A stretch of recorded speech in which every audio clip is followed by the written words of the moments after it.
Dobry dzień, witam serdecznie na czerwowej dyskusji, rozmowy w ramach Sioletniego Festiwalu Tutaka. Partnerem dyskusji w tym godzie jest Centrum Białoruskiej Kultury w Białymstoku i wielmi cieszę się tak samo, że w tym kontekście możemy projawiać swoją przysutność na Białostoczynie, u Polszczy i w ogóle u kontekście białoruskim. Ważna sprawa, tym bardziej, że сегодня w tej dyskusji będziemy rozmawiać про Białorusów u Polszczy. Co za tym stoić, to tak samo będzie pytanie i odkaz, думаю, tak samo niejednoznaczny, bo kiedy mówić про Białorusów Białostoczyny, Białorusów u Polszczy, to my, ja i moi goście przywykli mówić про ludzi takich jak my, jakie w основnym narodzili się u Polszczy, żyli wieś życie u Polszczy, a сегодня Białorusy z Polszczy to namnogo szerszy zbór różnych ludzi z różnymi historiami, różnymi koreniami, ale do tego będziemy malutkimi krokami dochodzić. Ja z początku chucinka rozpowiem, kto сегодня będzie rozmawiać na kąt wyznaczania i białoruskości Białorusa u Polszczy. Ze mną moje kolegi, mogę tak сказać, bo wydaje mi się szmat gadą i pracuję na niewie białoruskiej kultury u różnych kontekstach, wiadomo.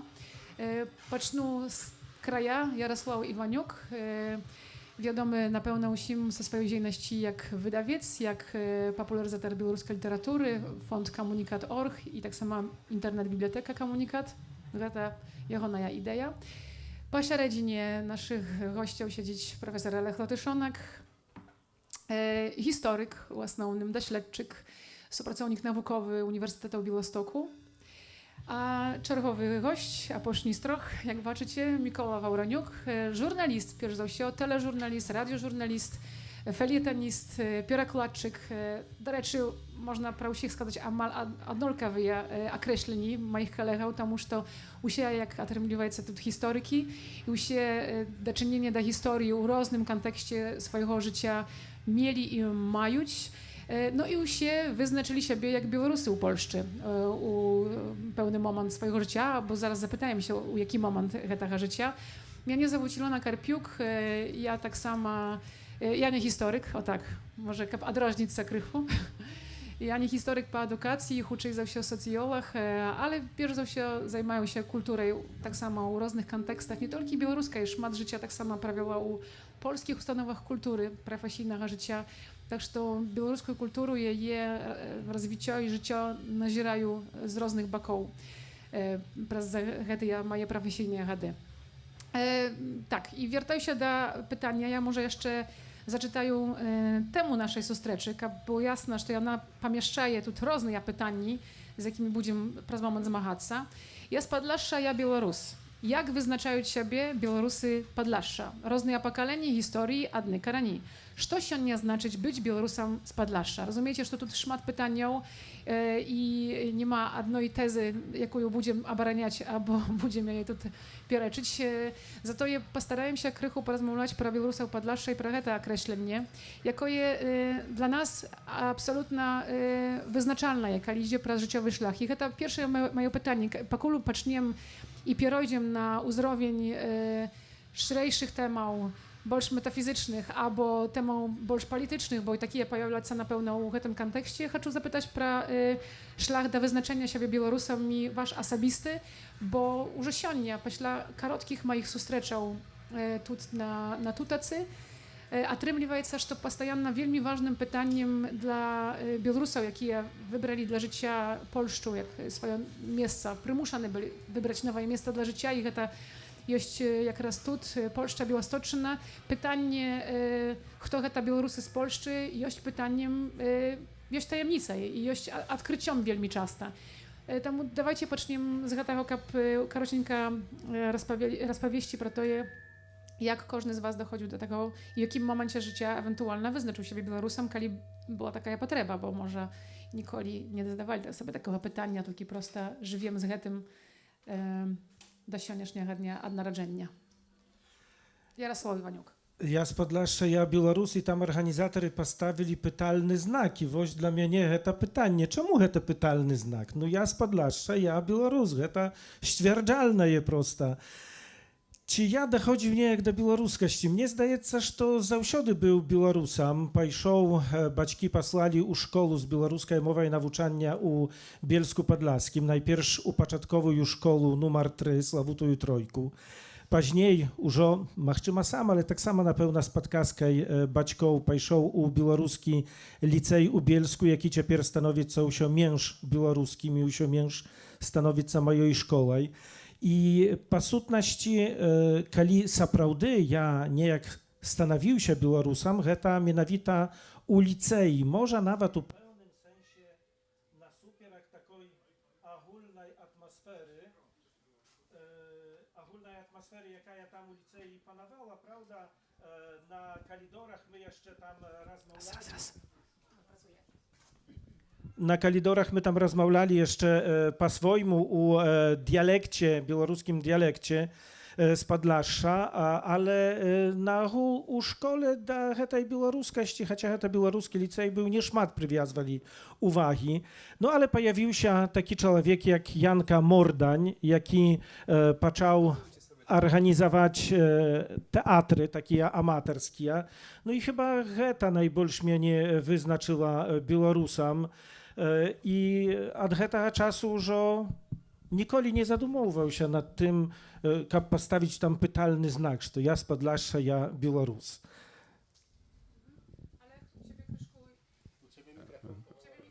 Dobra, tak, cudna. No, ja nie z Podlasza. Mój szlach huczej napominaje szlach cieperaśnej diaspory. Pokolki ja narodził się w Elblągu i nawet tam chodził w szkolu. W białorusku szkolu na niejakie zaniatki białoruskiej mowy nie chodził nikoli. No ale moja ziemia była białoruska i wychowali mnie na Białorusa i nawet my przejechali w Białystok dla moich baćków na mnogo gorsze umowy pracy i życia czym w Elblągu. No tylko tam mógł być wśród swoich.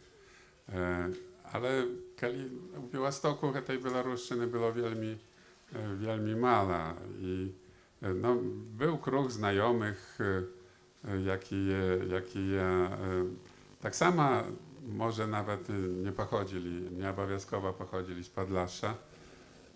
I tak ja był Białorusem, ale dla mnie nie było to istotne. Nawet думał, może lepiej być Polakiem, usiadki, больше siebie odczuwał. U licei moje siabry amal wykluczne Polaki i tak ja mając świadomość, to ja przynajmniej pochodzę nie Białorus i nawet wiedający białoruską kulturę, ale tak nie identyfikował się z tym wielmi mocno. No i taki u mnie nie był wyrażalny moment w życiu, jak ja siedział nad papierami u Jagiellońskiego Uniwersytetu w Krakowie.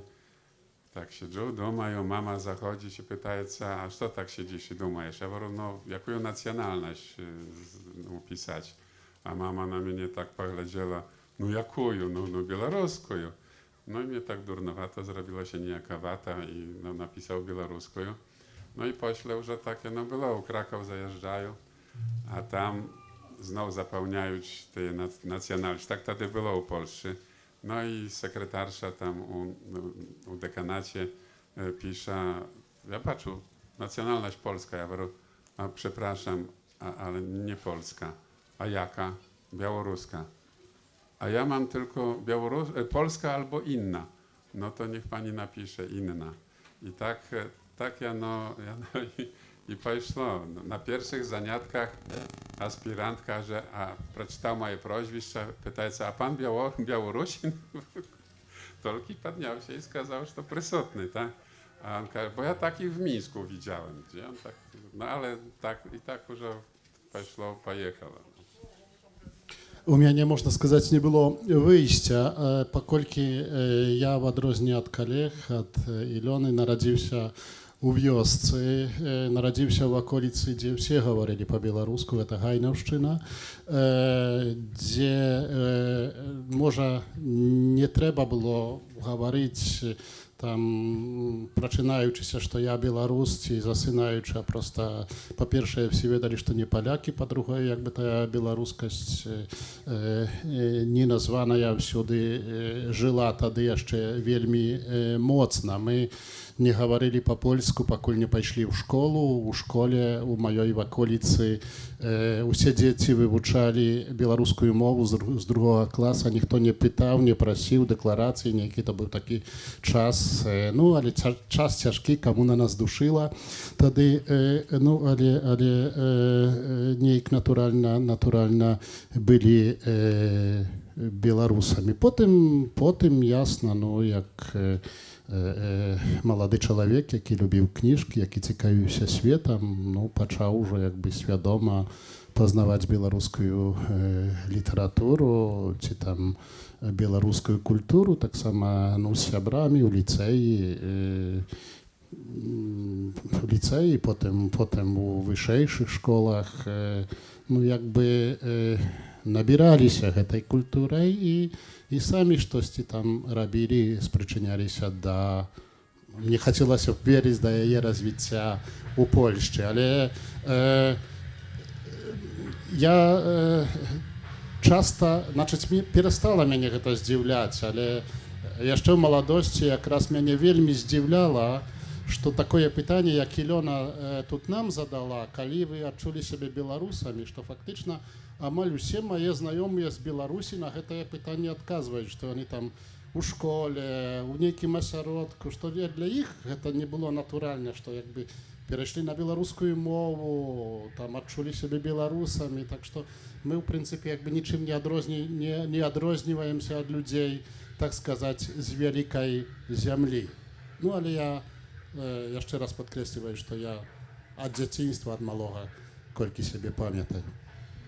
Ja dodam może, że to baczu supolność z Alechem swojej historii życiowej, bo faktycznie wychowywała się u Horodzie Hajnałka, u polskiej mowie, bo baćki перешли na polską mowę, chociaż tak jak Kola rozkazuje, jany byli z tego pokolenia, jakie rozmawiała po białorusku, bo narodzili się u wiosce i u szkole, tak samo pakul nie poszli u szkoły, nie wiedzieli polskiej mowy. I to odbywało się na terytorii Polski, jak było zrozumiała. I ja wychowałam się u polskiej mowie, ale każde wychodnie, każde kanikuły przyjeżdżali na wiosku do dziaduli, babuli i tam wokół była tylko białoruska mowa. I przyszedł moment u średniej szkole, kiedy trzeba było tak samo napisać u pierapisie nasielnictwa deklarację jakby kim ty jość. I ja spytała się wtedy wielmi świadomą, że u podletkowym wzroście swojej baćki, tato, a kim ty zapiszesz się, bo my pro to je nie rozmawiali między sobą, tak, kto my jość, prosto żyli. Rozmawiali na mowach nam zrozumiałych i wiadomych, ale nikt nie pytał siebie, kim ty zapiszesz się. I z tego momentu jakby ja już była upewniona, że to jakby u siebie wyznaczałem się Białorusami, bo taki moment pytania osobliwa u podletkowym wzroście przychodzić. I ja patrzę po waszych historiach u bolsześci, tak sama Siabrowska i Koła wyznaczała te kierunki dziejności i momenty, jakie wyraszali. Nawet może nie szło mnie u tym pytaniu pro to, w jakim momencie wy wyznaczyli siebie Białorusami, bo mogła zdogадаться, że to każe, że narodził się w wiosce i jakby białoruskość była naturalnej sprawą. Ale czemuś my tu spotykają się u takim kole ludzi, jaki ja białoruskością zajmująca wieś życie. I tu u tym kontekście думаю, ważne pytanie nawiązanie do temy naszej sustreczy, tak? Że się nie znaczy być Białorusem z Podlasza, bo i kto to Białorus z Podlasza. Jasna i prosta zapytać Jarosława, Alecha czy Mikołu, jakby wy Białorusy i jakby czemu, albo co z tym robicie, jak zajmujecie się, jak przejawiacie się, to wszystko zrozumiała. A co z ostatnimi życharami Białostocczyny, jakie ma być jość Białorusami albo nie jość Białorusami.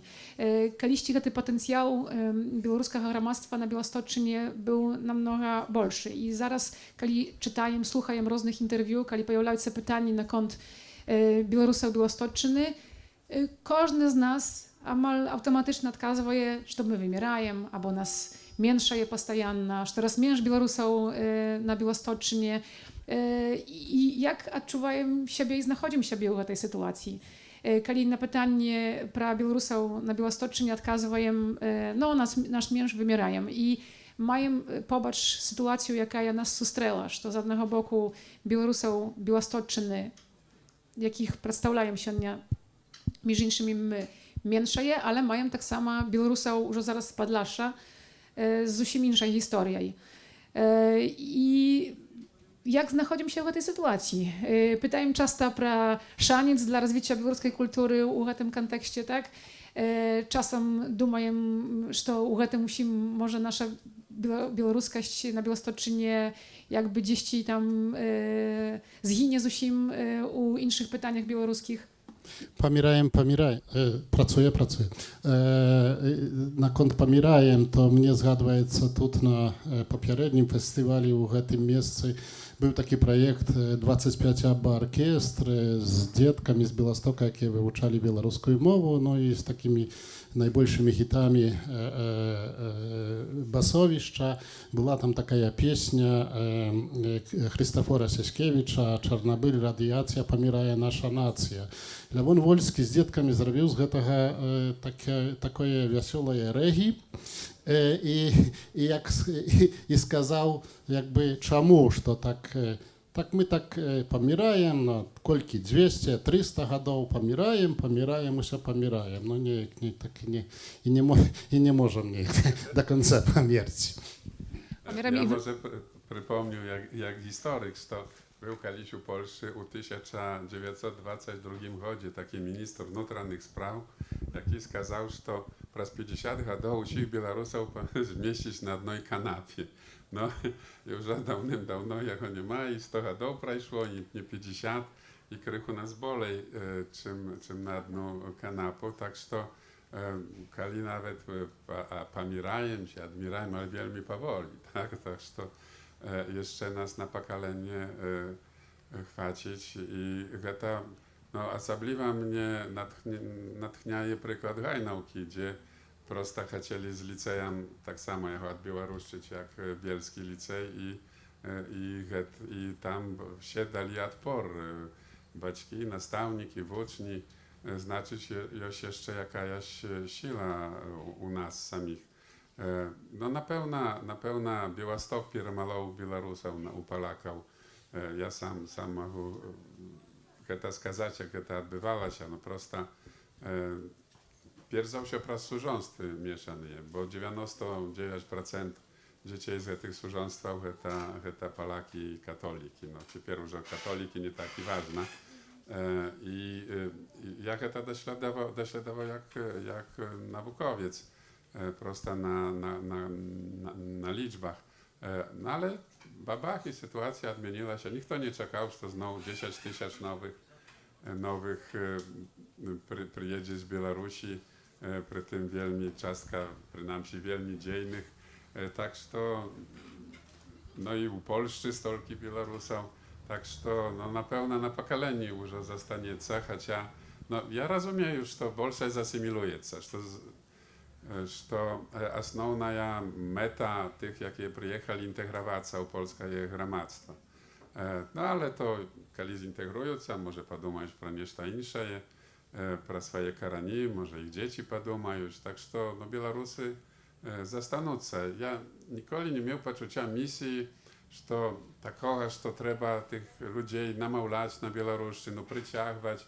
Ja zawsze mówię, że Białorusów 10 milionów i zawsze jakieś budują takie, jak ja sobie ujawnlaję. To niepośpieszne, jakby tam, co tam nie było.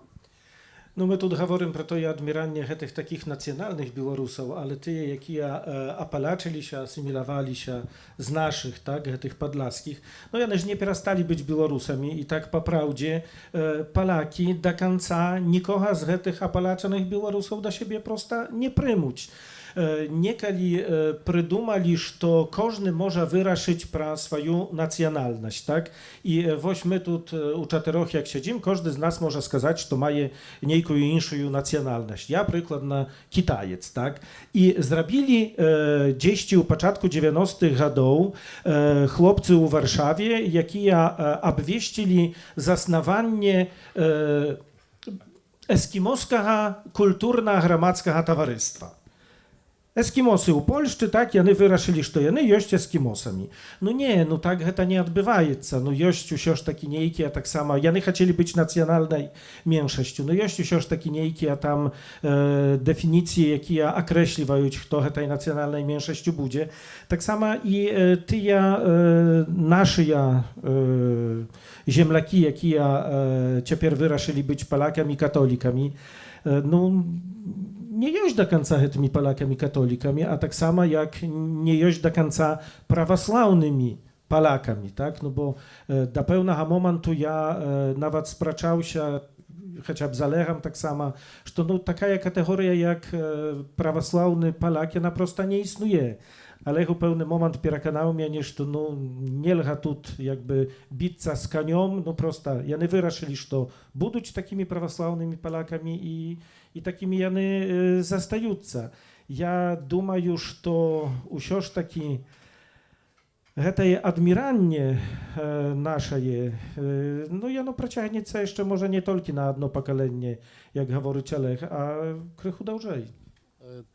Тут я jakby chciał dopełnić, tu присутний у попередній дискусії Лявон Тарасевич колись сказав, що ми, як білоруси, повинні поставити у Білостоку чи на Білосточчині помник польському націоналісту, бо якби нам не хотілося бути поляками, то дякуючи польському націоналісту, не приймуть нас до себе.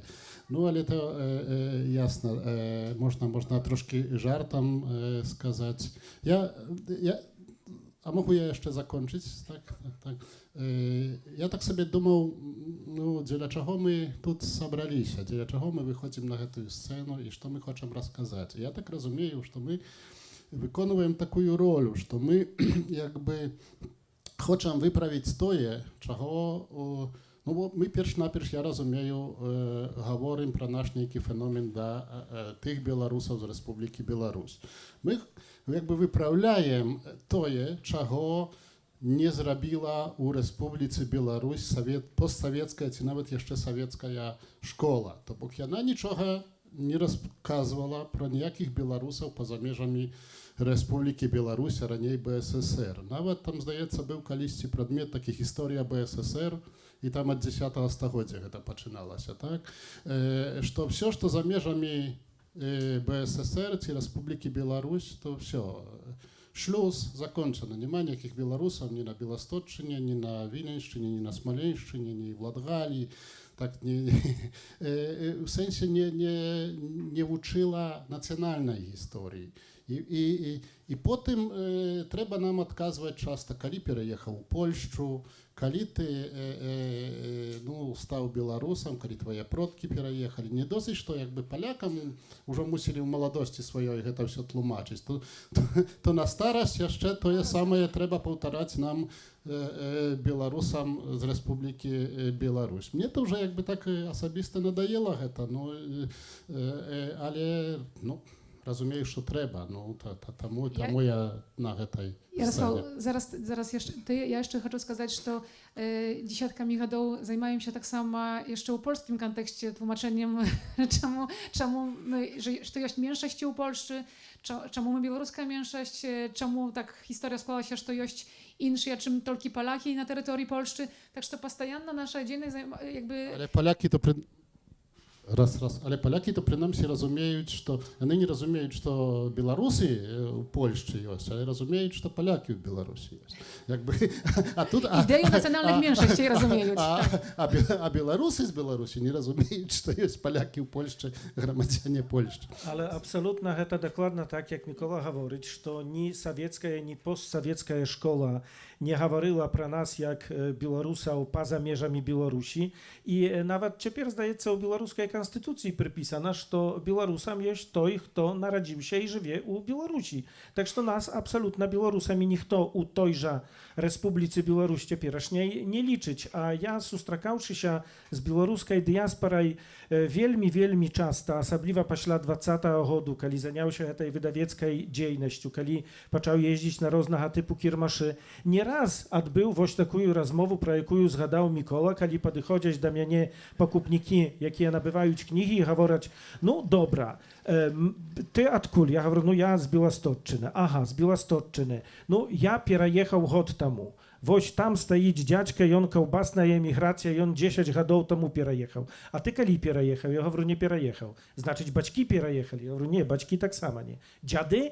Ja mówię, nie, z dzieda, pradzieda my tu żyjemy. Jak to? Ja zawsze wtedy przychadwaju historię mojego dzieda, mamina taty, jaki prażywszy raptam 56 lat, był gromadzianinem siami dzierżawał. Faktycznie nie wyjeżdżaючи ze swojej wioski. Bo narodził się jeszcze przy carskiej imperii, później była niemiecka okupacja, polska dzierżawa, przez niejki moment nawet w tym miejscu była i litowska dzierżawa. No, usie, zakończył swoje życie w Polskiej Narodnej Republice. Ja nawet upewniony, że on pra niektóre swoje gromadzianstwo nie wiedział. Про літоўскае не ведаў, бо де юре на моцы брэсцкага там міру прызналі бельшчыну Літве, але літоўцы не дайшлі ніколі сюды. Так што думаю, што пра літоўскае грамадзянства не ведаў. Ale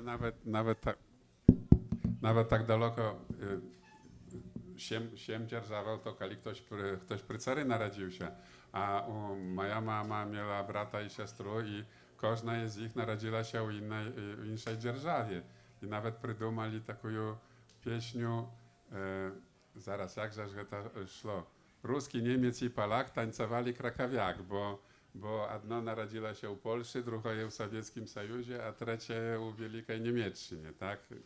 U tej samej wiosce. I u nas ta świadomość usiadki takiej odnosności u siebie wielmi mocna. I ona nam tak samo pozwala stwierdzić samych siebie. No czemu my mamy tam mieniać swoją nacjonalność, kiedy... Толькі прывыкнем, а тая дзяржавы можа не быць. Уже новая. Znowu.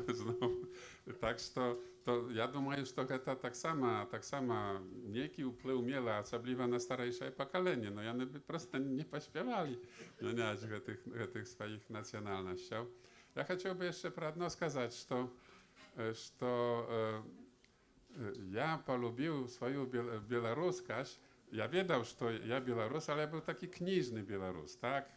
No, moja siami byli Białorusami.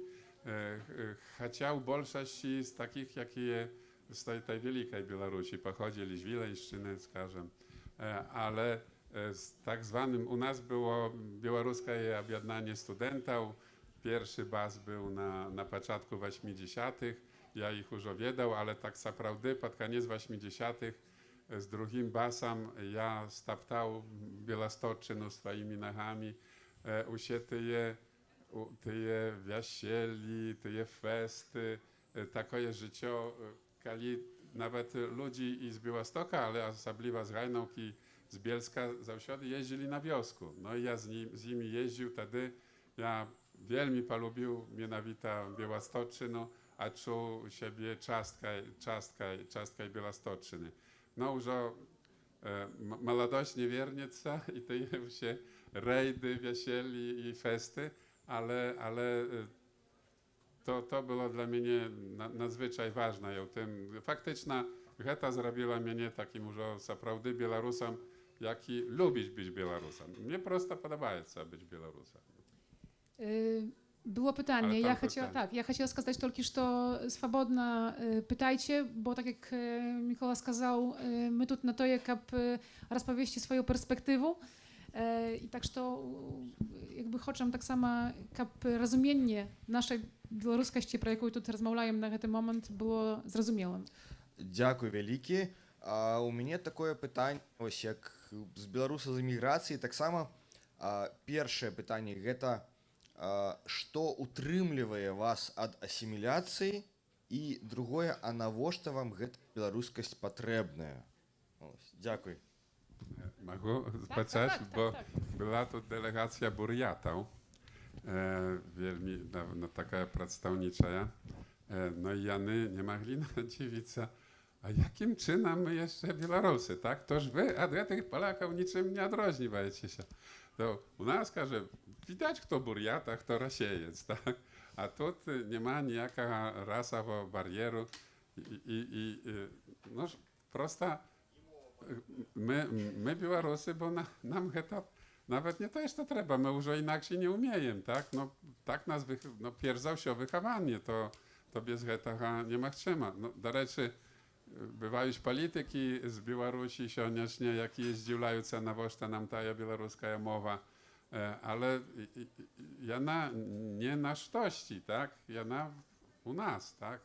Ja tak to patrzę. Могу сказать, так якби так, коли глянуть на нейкую корысть, на что нам та белорусскость? Ни на что.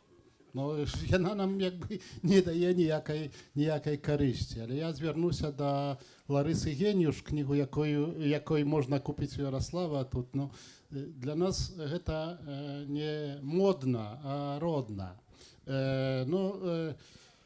Я про себе скажу. Ну, по-перше, ну, я тут не здзіўлю нікога, но беларускую націю сучасную фактычна стварыла мова.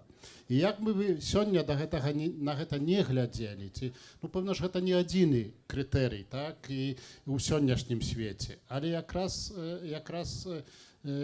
мова, пачынаючы ці ад Каліноўскага, ці ад нашай Нівы, пазней ужо, ну, яна будавала беларускую нацыю. Так што для мяне гэта таксама мова зносін з маімі дзядамі, бацькамі, цяпер з маімі дзецьмі.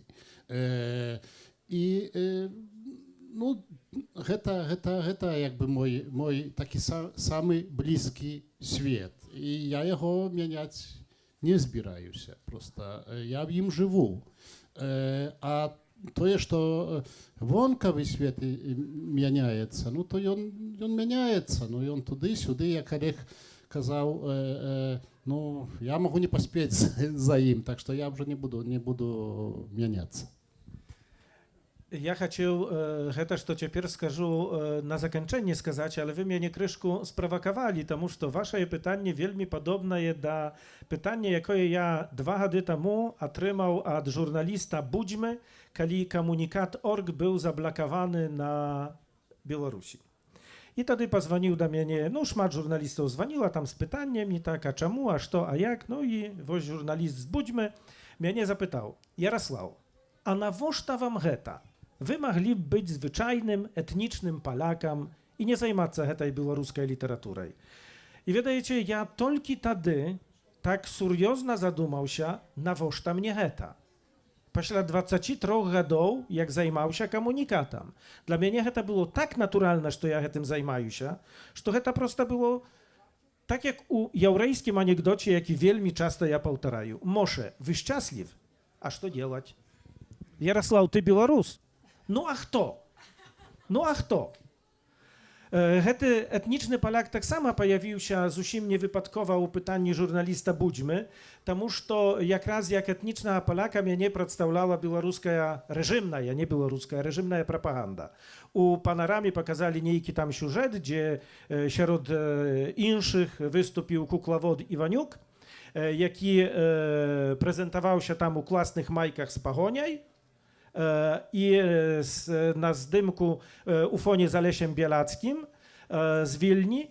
No i właśnie mnie tam nazwali tym etnicznym Polakiem. No nie to kryłdne je było, że jany mnie nie nazwali kuklawodem, ale właśnie nawita to jest, że nazwali mnie etnicznym Polakiem. Kajlaska, ja podejdę z mikrofonem. Просто мне здаецца, што вось гэтае пытанне, ну а навошта вам гэтае, но так же сама гучыць і ўнутры Беларусі, калі ты можаш быць просто звычайным нармальным чалавекам, а навошта тебе эта беларушчына, нават і ў Беларусі ты можаш быць там рускім са знакам качества, як там казалі, так? То бок, ну гэтае пытанне пераклікаецца, яно, ведаеце, яно такое транспамежнае, то бок яно і тут, і там, і ў нас дома, яно таксама актуальнае, і там таксама табе задаюць пытанне, а чаму ты па-беларуску размаўляеш? Ну, таму што я беларус, Беларусі, размаўляю з беларусам, так? Ну так, ну это вот, і вот, так што, ну гэта... Вы ж самі ведаеце, панімаеце. Так, то бок, ну, мне здаецца, што гэта ўсё вельмі пераклікаецца, і гэта ўсё вельмі падобна і на Падляшшы, і ўжо ў самой Беларусі гэта таксама актуальна. Вось, я б такі хацеў дадаць трошкі. No tak, bo my tu zwierнули увагу jakby na один aspekt tej sprawy, to bok na to je у якой ситуации живе национальная меньшость. Не только белорусская в Польше, каждая меньшость в каждой краине, ну, якби натурально, что она ассимилируется. И это можно 10 худшей, 10 помалей, але на нас może nie taki непосредний, ну, хоча так само вплив має другий бок, то, що відбувається в Республіці Білорусь.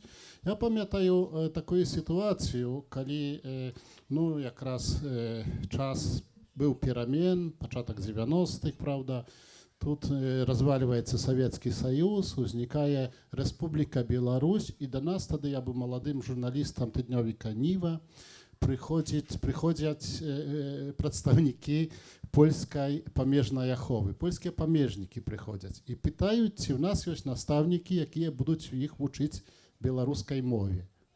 Бо вони хочуть зі своїми колегами з Білорусі говорити на білоруській мові.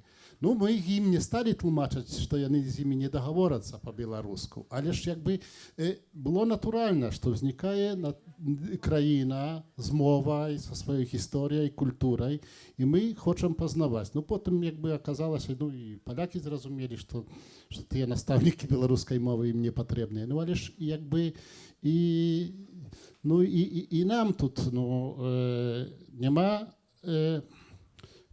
нема такої духовної батьківщини, нема держави, яка ну, пропагандує білоруську культуру, білоруську мову, розвиває її. Я говорю, гэта, што я асабіста не чакаю ад тае дзяржавы нейкай непасрэднай дапамогі, так? Толькі проста ну, хацеў бы адчуваць ну, нейкую духоўную такую падтрымку, так як у пачатку 90-х мы сталі ездзіць у Беларусь, было вельмі прыемна, но я сам, скажам, таксама як бы паводзіны службовых асоб у Беларусі мянялася. Ну, можна было падысці, у мяне здымкі, скажам, пад польскай амбасадай з міліцыянтамі беларускімі, хлопцы такія здаравенныя, мы просто першы раз побачылі міліцыянтаў з пагоняй, спыталі, попросілі здымкі зрабіць. Калі ласка, зрабілі здымкі, ну, падыдзі цяпер да беларускага міліцыянта і попросі зрабіць здымак з ім проста. Ну, гэта ж як бы зусім іншы свет. І нам было прыемна, што будуецца беларуская дзяржава. Сам памятаю, як першы раз побачыў чырвона-белы сцяг над гарадзенскім гарвыканкамам. Я там не вельмі нейкі там сентыментальны чалавек. Проста я стаяў хіба хвілін 5 не мог скрануцца з месца. Ну, нешта такое перажылі, ну, а тае беларускай дзяржавы няма. Ну, і Ja jeszcze, zobacz, ale ja jeszcze chciał dodać, to гэта nie tylko paśla 90-tych, takie, no, my tady odczuwali siebie czastka i w tej Białorusi wielkiej, tak сказать, ale to dziesięciochodziami гэта cianica, tak, bo i raniej myśmy nie mieli kontaktu z Białorusią, jakieś tam tolki, dziejaczy i to wybrane mogli jeździć u Białorusi, a ja był u Białorusi do czasu, kiedy już no, rozpadu Sowieckiego Sojuszu raz i my mogli tylko u niejakim rejonie, u jednym rejonie szarkołszczyńskim tylko tam prabywać. No, co ja z tej Białorusi baczył? Tym bardziej, że to ten rejon samy biedny u Białorusi. Na początku 90-tych mianowita odkryła się, że to no, wielka Białoruś tam istnieje. My odczuwali siebie czastka jej. A teraz no, porównajmy Litowców i Białorusów, tak? Litowcy absolutnie nastawieni na Litwę, znaczy Litowców z Polski, tak? Jest mniejszość litowska. Jany uczą się w litowskich szkołach, pośle idą w litowskie uniwersytety i tam jany zostają u tej Wilni, u tym Kołnie, tam jany zostają.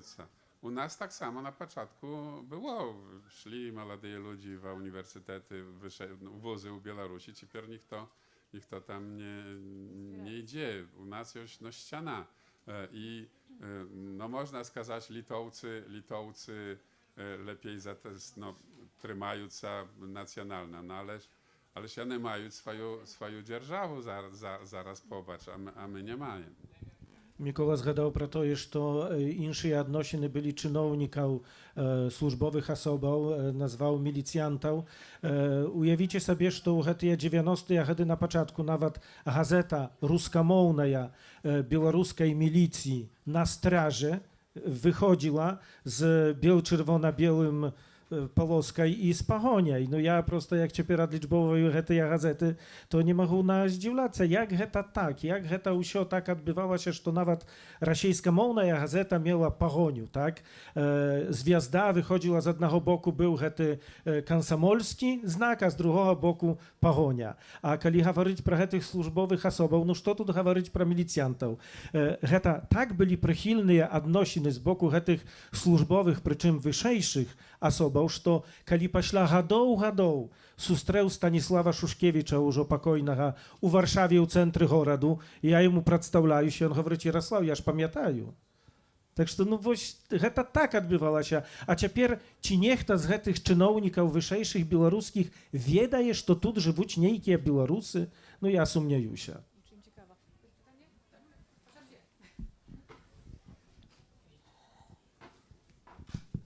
Так, я хацеў такую рэч спытаць.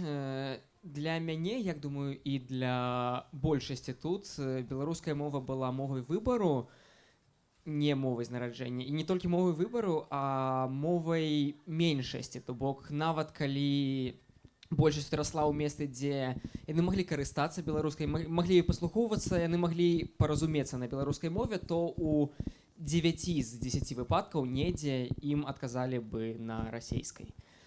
І вось мне цікава, ці на цяперашні момант засталося шмат месцаў, дзе беларуская мова з'яўляецца такой натуральнай мовай, нейкія вёскі, якія месцы вось на Падляшшы менавіта. Бо мне б вельмі цікава было адчуць, пабачыць, пазнаёміцца менавіта з падобным месцам, дзе не глядзяць неяк дзіўна на цябе, калі размаўляеш па-беларуску, нават калі гэтае здзіўленне пазітыўнае, але я кажу менавіта пра такія месцы, дзе гэта натуральна, можа нават не дзе гэта нейкія там два дзядулі, бабулі, якія па-іншаму не ўмеюць, а менавіта там, дзе гэта норма.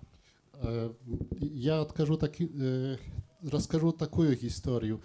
Мои два сябры, гарадзенцы, паспрачаліся, што там адзін з іх сказаў, што ў мяне там усе гавораць па-беларуску. І заехалі туды, і другі хацеў праверыць. І выйшаў і пачынае гаварыць па-беларуску, а да яго па-расейску. Ну і такі дыялог, і працягваецца. Ну і толькі гэты, які там народжаны, выходзіць, да яго все па-беларуску. Прыехаў чужы чалавек, да яго, значыць, трэба на мове афіцыйнай гаварыць, а не тут вядома, хто ён ёсць. Так што калі б вы заехалі в якую мясцовасць, то я думаю, што таксама да вас як бы гаварылі б на мове афіцыйнай, ці нават але ж такіх мясцовасцяў цэлыя ваколіцы яшчэ ёсць, хаця ўжо не ў вашым пакаленні. Я думаю, што ў вашым пакаленні ўжо якраз і няма. Але яшчэ, скажам, я вярнуся да тых 90-х гадоў. Ну, прыехалі мае сябры з Менску там на машыне, і тады ж тэлефонаў яшчэ сотавых не было. Яны прыехалі ў вёску маю родную. Я тады быў у бацькоў, не ведаю, што я там рабіў, ну, але карацей там яны мяне знайшлі і пад крамай спыталі, дзе я. І потым гэты мой сябар менскі гаворыць: о, кажа, у вас там усе па-беларуску гавораць. Я думаю, што на Беласточчыне толькі Міра, Лукша і ты, вас дваіх, якія гавораць па-беларуску. Ну так што як бы адказваючы на гэтае пытанне, так, ёсць цэлыя ваколіцы, скажам, калі прыедзьце да мяне, я цяпер ужо год жыву зноў у вёсцы, правда, не ў сваёй роднай, але зноў у вёсцы. Ну і калі за мной пойдзеце, все з вами будуць гаварыць по-нашаму. Так як у нас у вёсцы гавораць. Але калі вы прыедзеце, станеце гаварыць, то будуць або з вами па-польску, а можа хтосьці па-расейску, скажем, пачуе, што вы не з Польшчы. Так што тут як бы гарантый не даю. To je по-нашому, так? Гэта поўдзень Білосточчини, де будуть говорити твердо.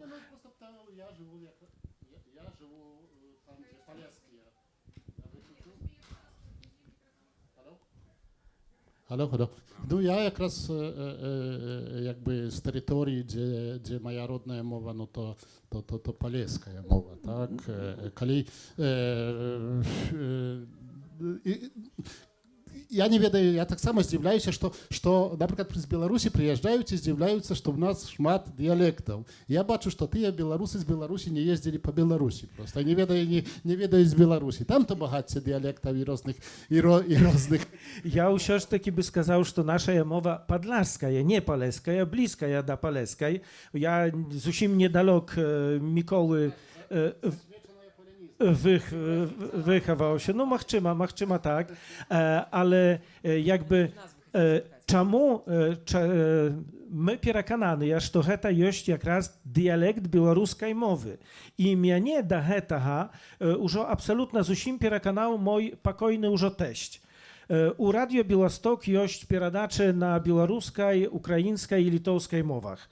І мой тэсць калісь мяне запытаў, ну я працую для беларускай праграмы, а мой тэсць таксама слухаў і украінскія. Мой тэсць калісь запытаў: Ярек, а што там вони в той українській передачі цілий час говорять жерело? Я говорю, ну криниця. Я говорю, криниця. А він, криниця. Так що, ну якби, ну, гэта мяне абсалютна пераканала. По-рознаму у нас скажуць крыніца, але гэтае першаснае будзе якраз беларускага паходжання. Але гэта поўдзень Беласточчыны. А ёсць яшчэ поўнач Беласточчыны. І там гавораць якраз на літаратурнай мове амаль што. Але ніхто з іх не скажа, што ён беларус. My говорим po prostu. Jest u mnie tak samo na stędzie kniha wydadzona Centrum Białoruskiej Kultury autorstwa Hanny Kandraciuk, doskonałej reportażystki z Podlasza, białoruski, jaka ja u tej knizie opisuje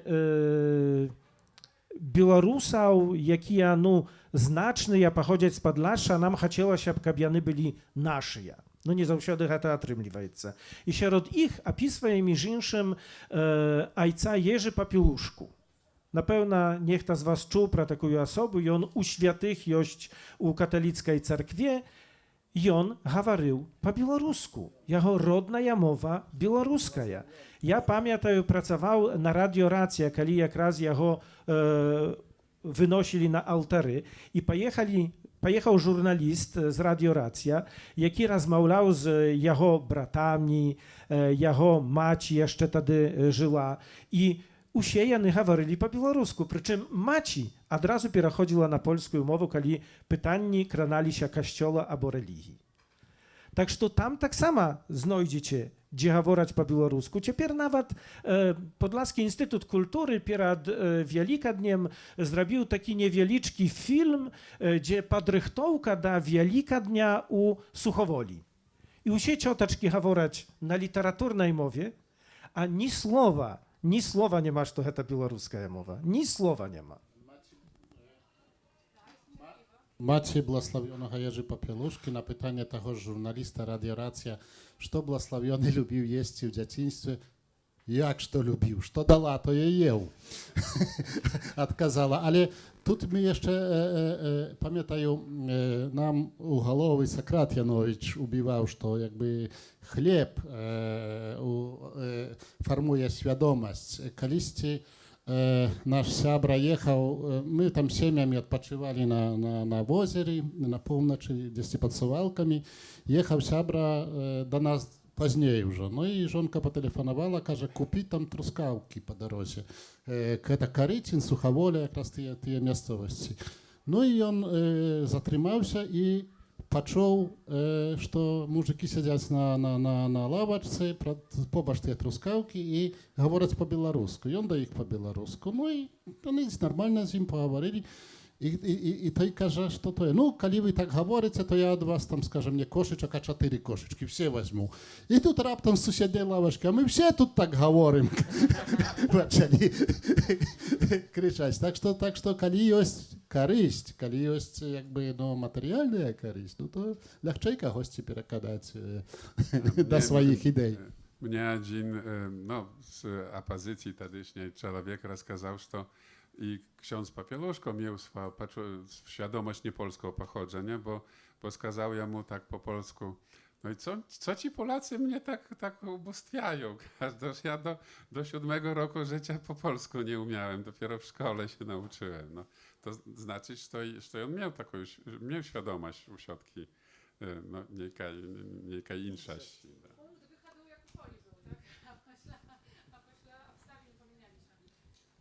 Так, ну вось я адзінае, што хацеў сказаць, вы казалі пра поўдзень Беласточчыны, поўнач Беласточчыны. Гэта ж яно умоўна ад вёскі да вёскі. Ну, вядома, што будуць нейкія адрозненні, але ж не будзе так, што умоўна у адной вёсцы ўсе размаўляюць па-польску, у другой вёсцы ўсе размаўляюць па-простаму, па-свойму.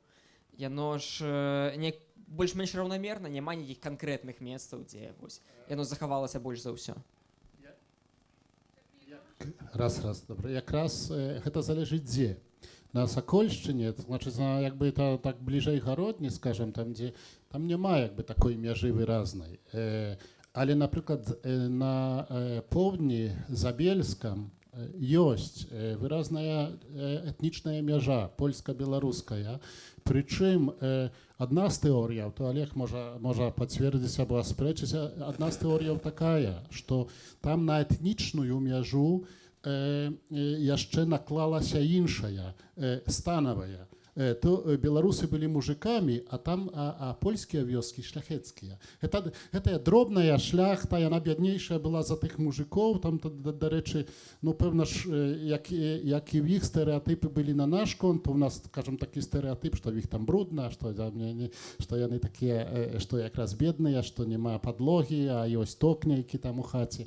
No ale że ona настолько mocna była i to nie nacjonalna, nie mowna, a prosto jak raz no ktoś ci był należał do mużyków, ktoś ci do szlachty, że to no jakby był настолько mocny podział, że on ператривał стагоддзі.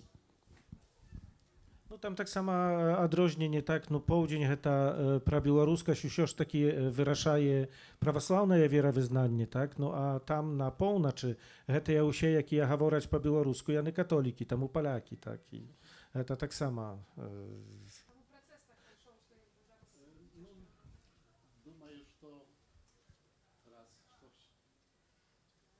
Halo? Jakby mnie zdaje się, że wiara wyznania się mniejsza, ale jakby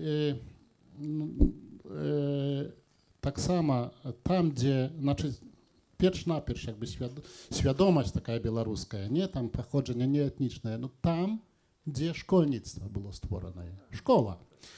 Tam, gdzie uwzięli z początku, gdzie stworzyli białoruskомовne szkoły, gdzie potem no, jakby było nauczanie białoruskiej mowy, jak dodatkowego przedmiotu, tam jakby taka no, świadomość, no, ci najczęściej poczujecie odkaz, że ja Białorus. Тут jeszcze trzeba сказать, что Sowiety jako w 1939 przyszli, to wszystkich katolików policzyli Polakami i polskie szkoły im stworzyli. Так, я могу задать питание.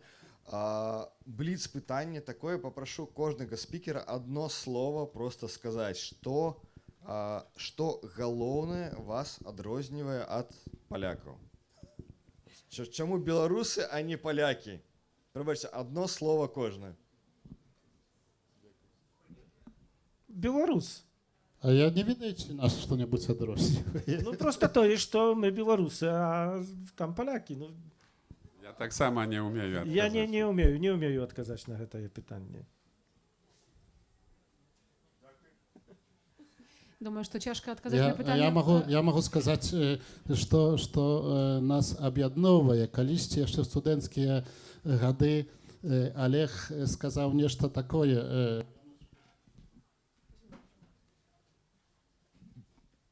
I on może już i sam to nie pomnieć, że nas objednowuje z Polakami. My uczyli się białoruskiego patriotyzmu na polskim nacjonalizmie.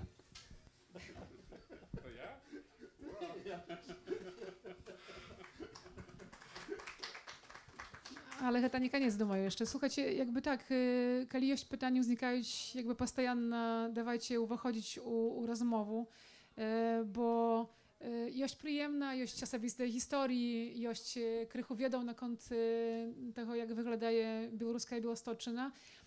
Ale faktycznie nam lekko mówić pro naszą białoruskość, bo my u pewnym momencie faktycznie wyreszliście takim szlachom zajmować się białoruskiej sprawą i kultura, i mowa, i żurnalistyka, i donoszeniem informacji, książek, literatury, wiedał dla innych.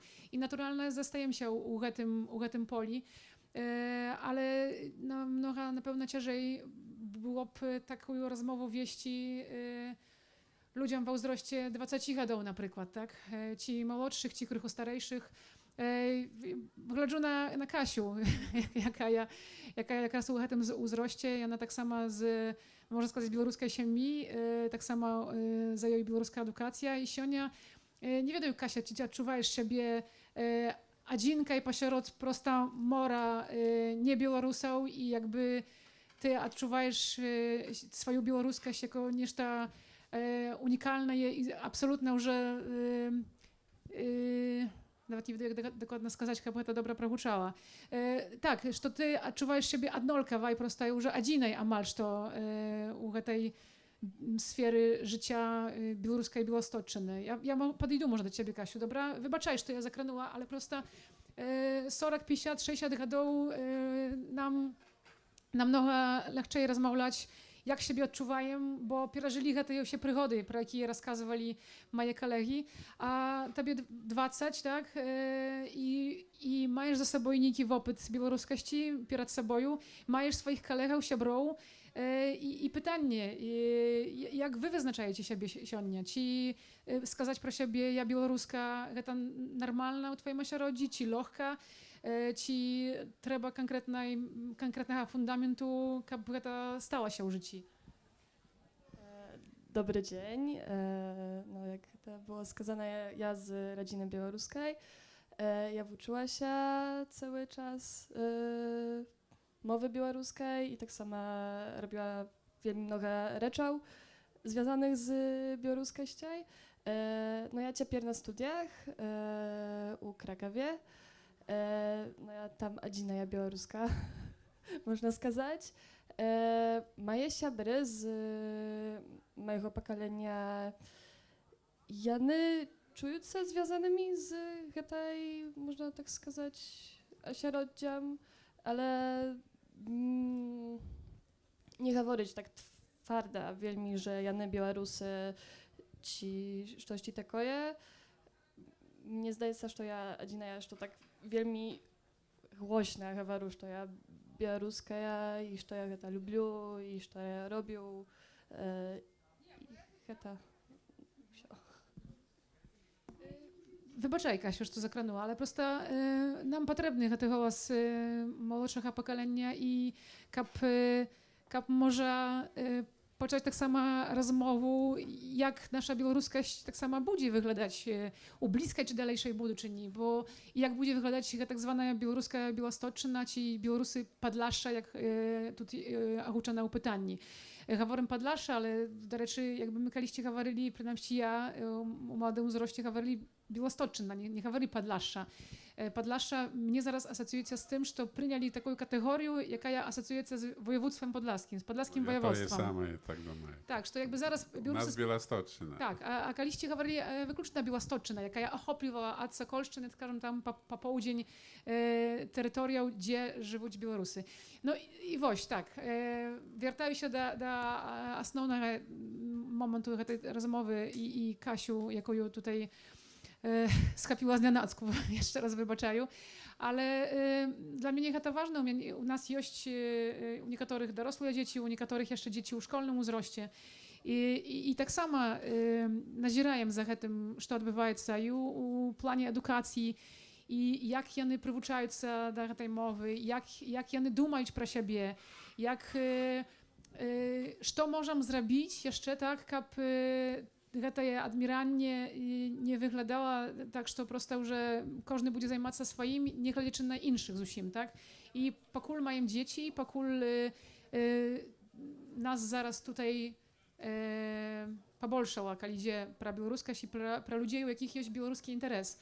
то гэта пытанне вяртаецца, так, што можам, як жыць, як арганізавацца, што арганізаваць у сваім асяроддзі ці сваім дзецям, каб яны захацелі калісьці таксама паразмаўляць з намі пра сваё адчуванне, каб сказалі калісьці так, я адчуваю сябе беларускай беларусам, або нават калі не скажуць, што я беларус, не запішуцца ў перапісе насельніцтва беларусам ці беларускай, то прынамсі, як Олег гаварыў у пачатку, што прынамсі будуць адчуваць сувязь нейкую, бо уже мы ў такім моменце думаю, што за гэта крышку змагаемся, каб гэта сувязь заставалася з культурай, з мовай у розных формах.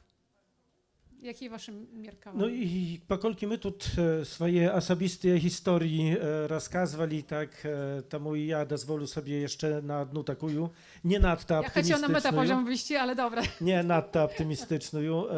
Woś u mnie syn, tak, kiedy był pierapis nasielnictwa 2000 roku, jak raz ją wtedy narodził się, żonka była z nim na szpacery i tam pani ta, jak to nazywa się, no jaka pierapistwa była, rachmistrz, pani rachmistrz, tak, tam pierapistwa je i alołka mu się tam poznaczaje, narodowość polska, ja nie, białoruska. A, białoruska, no to ja na tam gumaczkę ścierła, tak, napisała białoruska. No, darzonki tam, narodowość polska, ja nie, białoruska. No i dochodzić tak samo do syna, no, narodowość polska, ja nie, białoruska. No i pani znowu tam gumaczkę ścierła, napisała białoruska. A w jakim języku będzie syn rozmawiał, jak dorośnie? Proszę panią, jak pójdzie na Cambridge, to po angielsku. No, na żal, czy nie na żal, no ja to jakby spraroczył, tamuż to mój syn uczył się białoruskiej mowy 2 hady, chodził na prywatne zaniatki u Białostoku. No i wreszcie ja mu mówił, no dawaj, będziemy może my po białorusku rozmawiać. Mu wtedy było 9 hadów. I on mi mówił, będziemy rozmawiać, kiedy pojedziemy w Białoruś. No to dawaj, ja mu tłumaczyć, że u Białorusi to nie się tak prosto, nie się po białorusku rozmawiają, tam rosyjska mowa dominuje. No i tak, no i on tak pokiwał głową i pokiwał, do końca chodu i on odbył te zaniatki i pośla apośnik zaniatkał podeszł do mnie z tym tam poświadczeniem od tej lektorki, z jaką on prowadził te zaniatki i skazał, kali tak, u Białorusi nikomu ta mowa nie potrzebna, ja wtedy ja больше wyuczać jej nie budu. I to больше-меньше jakby to jest, co Mikoła mówił, że nie ma dzierżawy, jaka mogłaby nas podtrzymywać. No ale tu tak samo nie spracowała, żeby nie mówić. Siamia. Ja tu nie mam nijakich tak samo sumienia. Значит, мне не вельмі падабаецца як бы такі наратыў, што там пра адміранне, адміраем. Я зноў вярнуся да пачатку, што мы адміраем і все это. І памерці не можам. Я ўсё ж такі як бы большы аптымізм, апрача таго, у мяне найстарэйшыя дзеці тут з нас усіх, і я ўжо як бы чакаю внукаў. Я хацеў бы ўжо з внукамі як бы Mogli сказать, что до дядюли поехали поговорить по-белорусски. Не, ну хотя не могу дочекаться, как раз говорить с внуками, бо с детьми то вже у кожного в нас своє життя, і якби мало часу, редко зустрічаємося.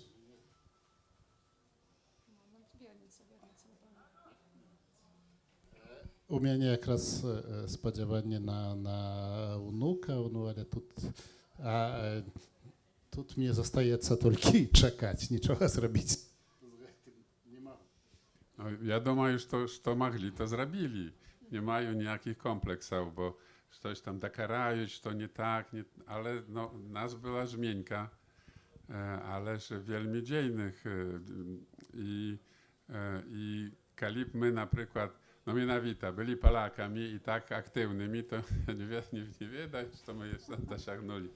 A dosiągnąć niczego w sytuacji, kiedy wielmi szmat ludzi robić usioka, tobie nie powiezło z tym, to jest dosiągnięcie. I думаю, że no, my możemy być гордыми z tym, że to перетрывали, że nie stwarzyli, a ja маю nadzieję środki na tych Białorusów, jakie teraz przyjechali na diasporu, bo to wielmi mnogo twórczych ludzi, w ogóle wielmi mnogo ludzi No ja rozumiem, теперь to jest czas integracji z polskim громадством. Треба дітей послати у школу, школа буде польська. Все так відбувається усюди на світі. Я займався професійно дослідженням еміграції.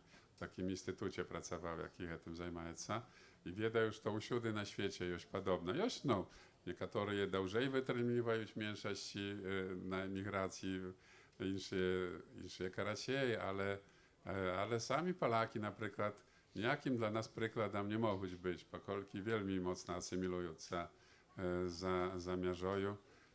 I tu jest sprawa, kab Białorusy, jakie posielili się tam, gdzie jest praca. Od nas wyjeżdżają młodzież, tak samo nie tylko białoruska, ale polska, u Warszawy, bo tam jest praca. I dalej. Warszawa, Wrocław, Gdańsk, Kraków. No ja mam nadzieję, że kiedy już te ludzie zintegrują się, zażywą, to będą przyjeżdżać tu. Kiedy będą mieć groszy, kupiać chatu, teraz Polaki kupują, tak? Coraz bolej. I to z Warszawy. Teraz moda nawet, można сказać. Думаю, że tak samo i w Białymstoku, przynajmniej частка usiadki, ja czuję potrzebę, aby dołączać się do białoruskiego ruchu. Tak, że no, my mamy buduczynię gwarantowaną, u moim przekonaniu. Nie, думаю, nie u Marach, a prosto jak do śledczyka, że stolki Białorusów przyjechało u Polskę i stolki już nowych żyje u Białymstoku, że Białorusy będą. A to jest, co my stworzyli, zdoleli utrzymać, to mianowita pierojmość tej, jakie tu przyjechali. Могу? Якраз вельмі добра, што яны выязджаюць і ў добрыя універсітэты і добрую працу шукаюць, то як у нашым пакаленні мы ці то варшаўскі, ці ягелонскі, ці універсітэты, ці політэхнікі добрыя. І я, напрыклад, страшэнна здзіўляюся, что, по-моему, такая дорога, что просто треба добрую адукацию. Коли там некие, ну, не перший и не другие университеты, отчиняя еще некий филиал для меньшости в іншій країні і посилають туди дітей, то это недобре. Это просто, будучи, якби я за таким чимось не бачу, якраз добра едукація. А jeszcze, znaczy ja podzielaję ludzi jakby na takie dwie kategorie. Ludzie, jakie jakby formują swój świat i swoje ośrodki, i te, jakie dopasowują się, jakie wpisują się u to, co jest. I mnie zdaje się, że my jakraz nasz świat, nasz mikrokosmos jakraz sformowali na Białostocznie. No, szumno кажучи, nasze pokolenie, czy nasze ośrodki, to jakie tam da białoruskie objednanie studentów odklikaється do 80-tych годов, że każdy z nas nešto zrobił. Ktoś zaklał białoruską grupę w dziecięcym sadku, ktoś stworzył wydawnictwo, ktoś odczynił programu, czy na radio, czy na telebaczeniu, ktoś jeszcze pisze książki, doświadczuje historię. Ale ja думаю, że kapnie my, jakby chcę wam tu uświadomić, my by tu nie spotkali się.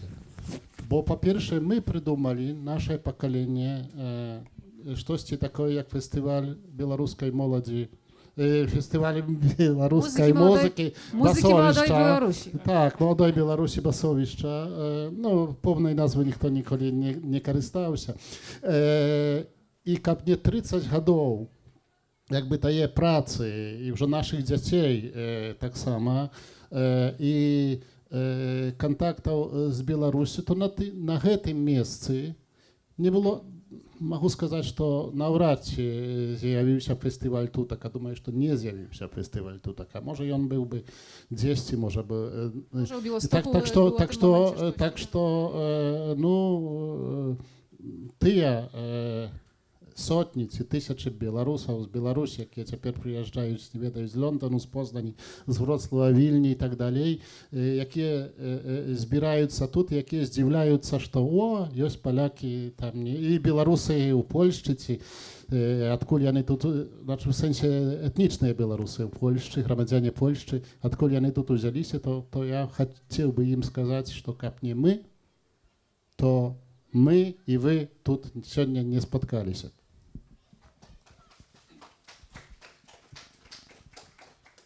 Ярослав? А, nie, bo ty podymał mikrofon.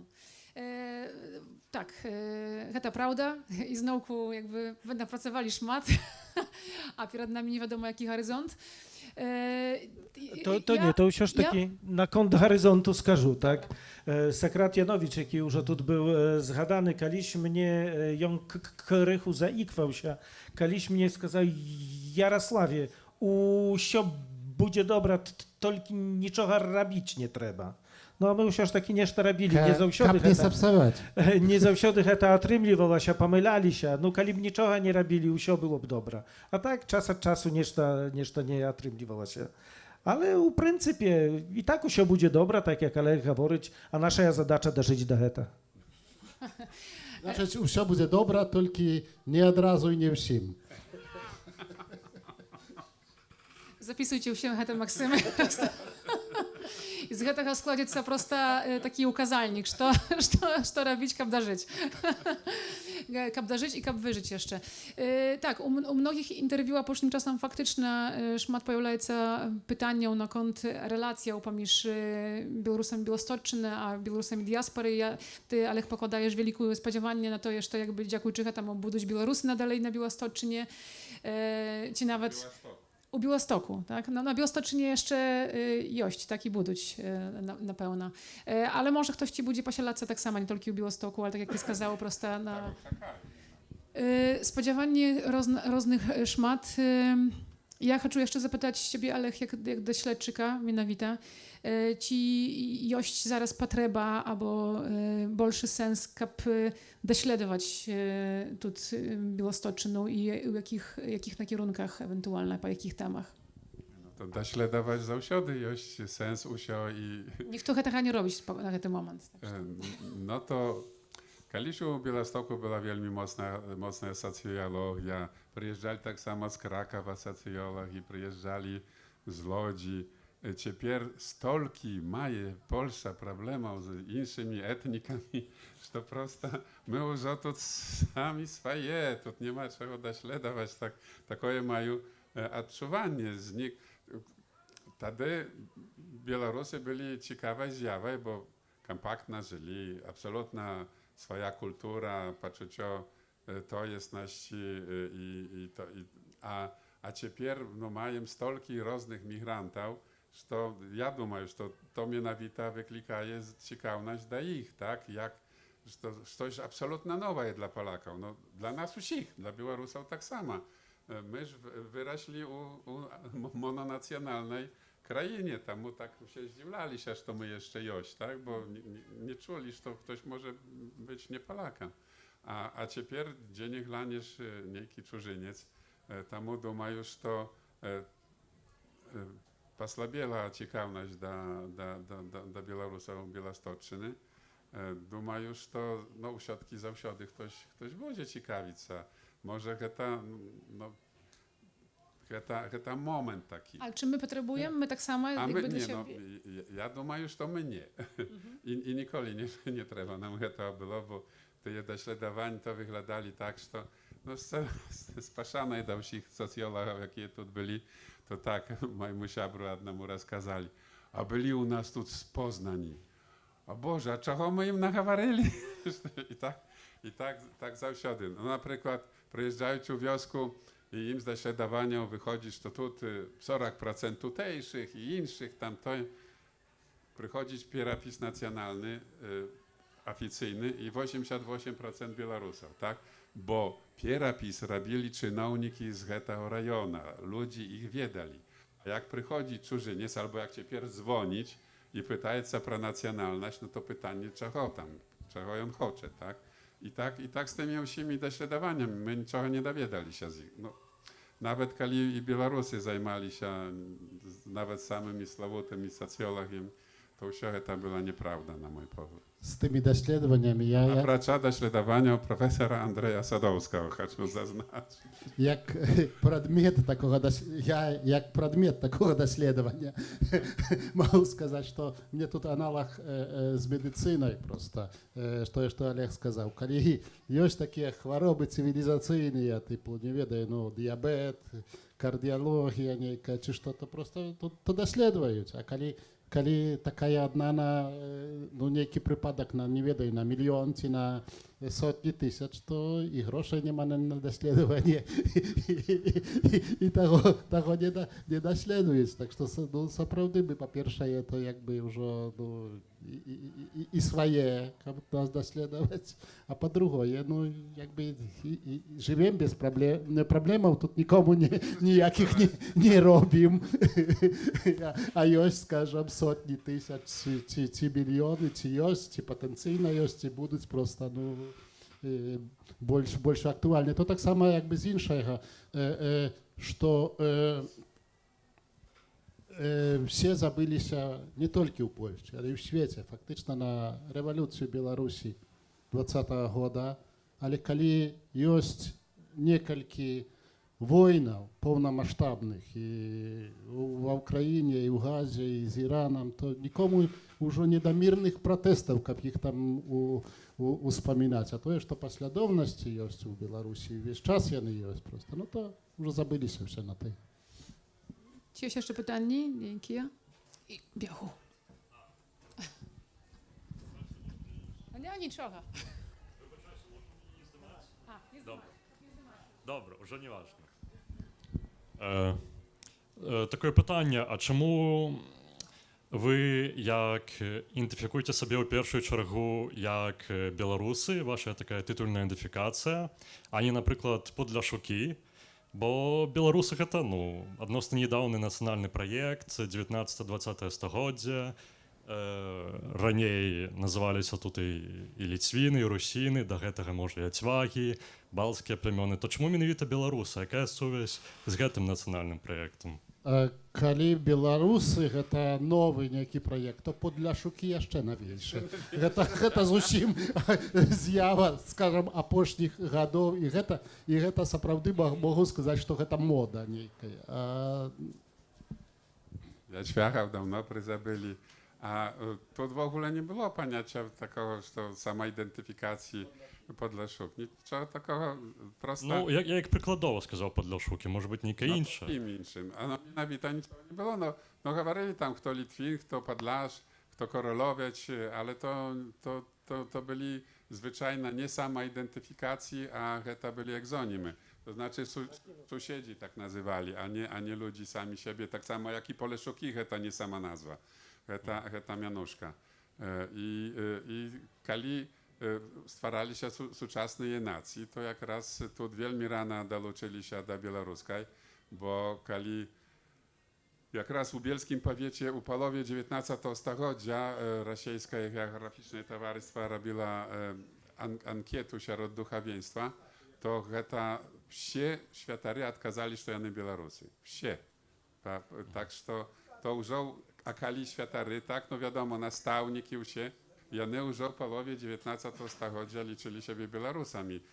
Kali moderna nacja znikała, to nie było w ogóle wariantów. Ну, зрозуміло, дякую. Так што, цытуючы той анекдот, а што ж нам рабіць? Але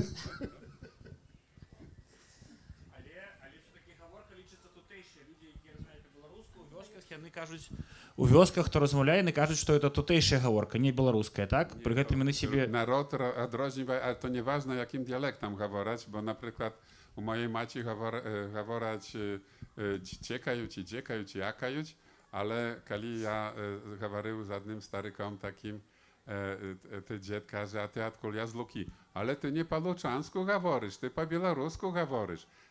Dla ludzi mowa ich to tak, jak u ich u wioscy говорить, a literaturna to osobna. Ja nie baczę, że to osobna, ale to nie znaczy, że існує якась більш ogólna супольність. Так? Кожна вioska говорить по-своєму, і кожен, хто говорить інакше, хто говорить ну, там, по Лучанську, по Левковську і по... Тинєвіцьку. Праз wiosku, tam Bandary, taka wioska, to przypiękają u Luce, Tam чужая nie сторона. panu za reczko zamуж, tam чужая сторона, nie po naszemu gaworat, tam gaworat i on ja na, bo ty ja gaworat łonu, na. No, a z drugiego boku śpiewają po drugiemu, tak? Nie pójdą za reczku zamуж, tam czужая сторона, tam nie jak tam gaworat, won wona. Я з 5 класу учився у сусідній вёсцы, і ми, наприклад, зимою могли битися, бо у нас на гурбі снігу в моїй вёсці говорили замети, а там зміти. І це вже було достатково, так сказати, кап відрознюватися. Wioś wielkie wioski, gdzie один koniec inakше говорить jak drugi. Nie, no słuchajcie, no dobra, no to zależy z kogo spytajecie. Tutejsza mowa nie skaże. Ніхто, по-моєму. Я не, такого не визначаю. По-своєму. По-нашому, Tutejsze to по-своєму. polskie słowo, nikt im nie korzystał się nikogo. Причому по-нашому, по-своєму, то є, що Олег каже, то в моїй вёсці, я ще, може, в сусідній. Але то так само не було визначення такого. Зрештою, ну, такий був кругогляд, якби, ну, наших дядов, ну, там гміна, павет, гэта, скажем, самый широкі свет, пакуль не поехали ў беженство, так? Не побачили гэтага света у 15-м годзе. Так што гэта не ёсць нейкае такое вызначэнне, якое можам прымяніць, скажем, до вялікай часткі Беласточчыны. Ну, але мы ж людзі адукаваныя, мы ж трошкі ў школы хадзілі, бачым, дзе, якія людзі жывуць. То чаму мы павінны гаварыць, што мы там, ну, нейкія тутэйшыя ці што. Ну, мы якраз мы тут сабраліся і кажам, што мы беларусы, ну, але ну як яшчэ як даказваць мы маем гэта проста. Ну, адчуваем сябе беларусамі, ну што тут як бы даказваць, ну. Калі нехта квакае jak kaczka, chodzić jak kaczka, lotaje jak kaczka, no to гэта musi być kaczka, tak? Tak samo i my, no my Białorusy. Nie sprawa chyba u tym doказать, что мы тут белорусы, але фактично думаю, что może цікавіць pytanie якраз моўнае, так? Асабліва ў апошнім часе мы шмат назіралі за дыскусіямі наконт мовы падласкай. Сказалі пра падлашукоў як катэгорыю эвентуальнай самаідэнтыфікацыі, так само як у кантэксце mowy szmat dyskusją przeszło na kąt tego, czy istnieje mikromowa, czy mikrojęzyk, czy mowa podlaska i jak do tego stawić się. I dobra tak samo w takich kontekstach tłumaczyć, że mowa białoruska, про яку my говоримо zaraz na literaturnej, ale wiadomo, że to u naszych baćkowskich chatach, czy u wioskach говорим так, як і ви кажете, просто на różnych гаворках. Мы ставимся до гэтага вельмі пазітыўна. Говорю мы, бо не раз говорили, ну, скажем, Ярослав і я, як журналісты, наприклад, я думаю, што стварылі вялікую базу тых галасоў, ці вялікую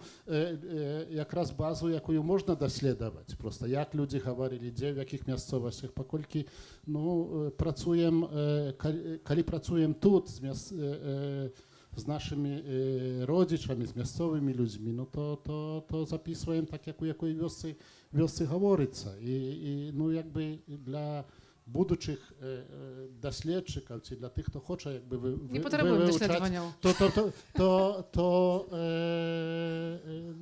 база гатовая ў сувязі з асіміляцыяй і ў сувязі з тым, што мы гаворым інакш, чым нашы бацькі. Нашы дзеці яшчэ інакш гавораць. Нават калі гавораць па-беларуску, ну ясна, што іншыя словы ўжываюць, але таксама і вымаўленне ўжо мяняецца. Ну, а мы тую басу падрыхтавалі, але як бачу, што хтосьці адкрывае Амерыку, што мы, скажем, 30 гадоў записываем тое, і хтосьці цяпер на YouTube кідае і кажа, што ён адкрыў нешта па-свойму, так? Выдаю кніжку па-свойму, ці папросту, ці нашай мясцовай мовай, і бачу, што ён як бы ў гэтай кніжцы памяшчае, не ведаю, ну, слова, ці словы, ці мясцовасці ад Саколкі па Мельнік, to tam prosto przynajmniej jakby i mowoznawcy, niektóre jakby grup tych dialektów mogli wykluczyć, to to no, абсолютно просто дилетантство, абсолютно просто неписьменность. No no stolki może. Ja jak historyk nagladаю, to je sama je kali idzie sprawa pra historiu. Jak wykładczyk mają do czynienia ze studentami, którzy już niczego nie czytają, niczego nie wiedają, a dla ich sama je ważne jest to jakieś tam posty tam odsłuchowają, jakieś mają autorytety absolutnych, to nawet no, niektóre z tych autorytetów nawet niekie mają tam tytuły kandydatów czy coś, ale no rozkazywają już tym nieszczęsnym ludziom takie rzeczy, że to no prosta to żach i to jest samo w tym pseudomowoznawstwie ludzi, jakie przychodzą i niczego nie rozumieją i robią odkryci, bo nie czytali książek, nie wiedzą jakie wiedzy już nakoplene pokoleniami mowoznawców. Dla ich wszystko to nowe i oni siebie obwieszczają pierwsze odkrywalnikami a kali idzie pra te dialekty czy mikromowy, ja kiedyś przeczytał, czym odróżnia się literaturna mowa od dialektu. Literaturna mowa ma armię i policję i jeszcze powietrzny flot i tym podobne. Z usiago można zrobić mikromową, kali wielmi chcą. Nie, no wtedy, ale kali nie majesz, to nie zrobisz, nie dosięgniesz jakichś wielkich rezultatów. Tym bardziej, że te dialekty wielmi różne, nawet kali говорим про te zachodnie polskie na Podlasie. Ja kali zapytał no samego wielkiego znawcę polskich dialektów, Fiodora Klimczuka i czy można stworzyć jedną mowę taką. A on mnie nie odkazał. Zawsze ochotnie odkazywał. No, takim pośrednim odkazem było to, że on przeklał Święte Pisanie na mowę swojej wioski i skazał, że po pierwsze, przeklad zrobił nie dla swoich jednowiaskowców, bo wiedzie, że to czytać, że to nie budуть, tylko dla mowoznawców i no, zapamiętać, ta mowa była no, jakby zapisana a temu Święte Pisanie, no bo to samo jest święte, tak? I ja zrozumiałem, że on prosto wiedział, że to nie można, zanadto różnie i nie ma takiej potrzeby. Politycznej i wszelkich innych. Białoruska mowa nie stała literaturna i nie stworzyła Białorusi temu, że ona miłogłosna. Mnie najbardziej to jest nie podoba to miłogłosne, a inne to tak samo dla innych miłogłosne, tak? A ta mowa była potrzebna tym muzykom, jak ludźmi zwać. To wszystko poety wytłumaczyli, jak ludźmi zwać, zająć swój posad między narodami. Pańskie mowy były rosyjska, moskowska i polska, tak? I ty w feudalizmie faktycznie nie przymali nikogo innego. Nie trzeba im było tych muzyków robić Polakami, ni Moskowcami. No to te muzyki sobie stworzyli swoją nację. Była taka potrzeba i temu oni przyjęli swoją mowę jak pryladę. Białoruska mowa to prylada.